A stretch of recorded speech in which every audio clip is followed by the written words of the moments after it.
As a dad of twin girls, I couldn't imagine a day without seeing their smiling faces. Making a movie. Making a movie. Watching the little things in life, like family vacations. Sorry. It's fine. Or planting a backyard garden. Back here at home, police say a woman shot a man 3 times. As a TV journalist, I get to be the eyes of the world. Maybe it was just having a bad day. But for me, the ability to witness that news, to literally see things clearly, was about to change. I remember it vividly. It started January 12th when I woke up in the morning. I woke up with a sudden and painless loss of vision to my left eye. The sensation, a shade being pulled down. I went to work thinking it may have been a migraine. Fox 29's Chris O'Connell is live in Camden tonight. It was, it was a pretty big deal because I have to see for my job, and I remember that night in Camden doing a live shot and remembering, do people notice at home that I can't see out of this eye?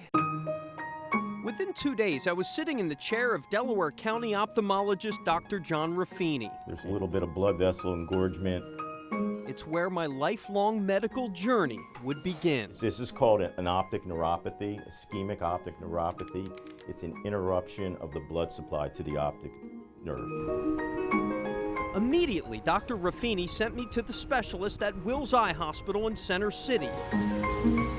Generally regarded as one of the premier eye hospitals in the country. It's good to know my doctor's on a billboard. 5 days later, I walked into the office of Dr. Bob Surgott, the director of neuro-ophthalmology. And then it was our job to determine why a young guy like you wasn't getting blood in there. Just get some information from you. And so it began. Big pinch. A battery of blood work. This is the easy part. Countless diagnostic tests. Good. Enough pictures of my eyes to fill a family album. But 6 weeks have passed, and what I didn't get was answers. Well, I figure I'd start documenting what's happening to me, since doctors, in their own words, say they're baffled of what's causing my vision loss. The eye's responding when it doesn't have enough blood. It was like a kick in the gut when doctors told me my vision loss wasn't going to get any better. But I didn't expect it to get worse. I woke up again, and the vision went from losing 25% of my vision to losing 80% of the vision. Then I knew there was a really big problem. 8 weeks later, you come back and you can't read the big E on the chart. And then we look in the back of your eye and it really looks unusual. The best way to describe it is this eye feels like it's smeared with Vaseline. I could see color, I could see shape, but if I closed one eye, I would not recognize you. Back at Wills for more testing, more eye drops, more waiting rooms. Do you have your insurance card on you? More co-pays. I'm hoping to find out today what exactly is causing the loss of vision in my eyes. Unfortunately, no more answers until... And if you look real closely, right here in the middle of that... More than 2 months later, immediately, it was an aha moment. Doctors at Wills found the answer in this single image taken from an optical coherence tomography scan, relatively new technology allowing doctors to see deeper into your eye. The inflammation in my eye was gone, revealing the answer to my vision loss. You threw a little clot off your heart and it ended up in the artery in your eye. It didn't hit me until I saw it on the prescription pad. The official diagnosis, I had suffered a stroke to my left eye. It's definitely given me a different perspective on life. In an instant, I went from being an eye patient at Wills Hospital to a cardiac patient at Thomas Jefferson University Hospital just across the street. My medical team now includes Dr. Arnold Greenspon of Jefferson's Cardio Electrophysiology Unit, where a new course of treatment begins. A fair percentage of patients who have unexplained blindness go on to have a bigger stroke. It's now late March. Any problems with anesthesia before? I'm in an operating room. We'll be heading back shortly.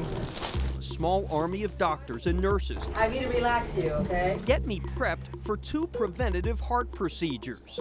I can't necessarily understand what he's going through because I have full vision, but hopefully it'll give some answers. It's a normal pattern. First, a trans-echocardiogram gives doctors a detailed 3D image of my heart. Yeah, right there. What we're going to do is we're going to insert an implantable loop recorder. Then, in a second procedure, the doctor implants a cardiac monitor into my chest, And there are 2 small electrodes. a tiny device with a 3-year battery life that will record every beat of my heart 24 hours a day looking for any problems. A monitor at home will transmit my information back to the hospital every single morning. Immediately, those procedures revealed another surprise. So today we found that Chris has what's called a PFO, patent foramen ovale. 2 heart defects were found. A hole in my heart most people are born with, but mine never closed. I just want you to go 45. Here's the other, a quadricuspid aortic valve, a defect found in 1 in 1/2% of the population. In this case, a 4-leaf clover isn't so lucky. And it's this 4-leaf clover valve, which we don't use, a very rare thing, rare phenomenon, and it's leaking a little bit. The issues cardiologist Nick Ruggiero believes could cause problems or the need for surgery later in life. Over time, the valve can become more leaky than a normal tricuspid aortic valve, and if that happens at some point in the future, the valve may need to be replaced. So now it's all about preventing another stroke. I've since started a daily regimen of blood thinners and aspirin. Along with a healthy lifestyle and new technology tracking my every heartbeat, I hope to lead a normal life. And then we monitor you. We'll also want to make sure that we watch this heart valve on a yearly basis to make sure that something that's sort of mildly leaky doesn't progress to something that's more severely leaking, could account for problems down the road. In my case, as bad as it is, the loss of vision turned out to be a warning sign of a bigger health issue. Good. Doctors are finding brief and sudden vision changes like mine are many times early warnings of stroke. And with the help of new, ever-changing medical technology, prevention is possible. Now I look at it, this was a warning sign. This could end up saving my life someday. For years and years, the eye was viewed as the window of the soul. Well, it can be the window of a lot of serious neurologic problems and now heart problems. 2 minutes. For me, living with reduced vision will take adjustments. Walking around furniture, walking around small children on my left side, driving, but it's just a matter of adapting to those things. I'm Chris O'Connell. I can still read, I can still drive. And just a month after my procedure, I finished my second Broad Street run. And yes, I can still see the smiles on my family's faces. And if I have anything to do with it, I intend to keep it that way. I want to be here for my kids. I want to be here for my wife. I want to be here for a long time. Chris O'Connell, Fox 29 News.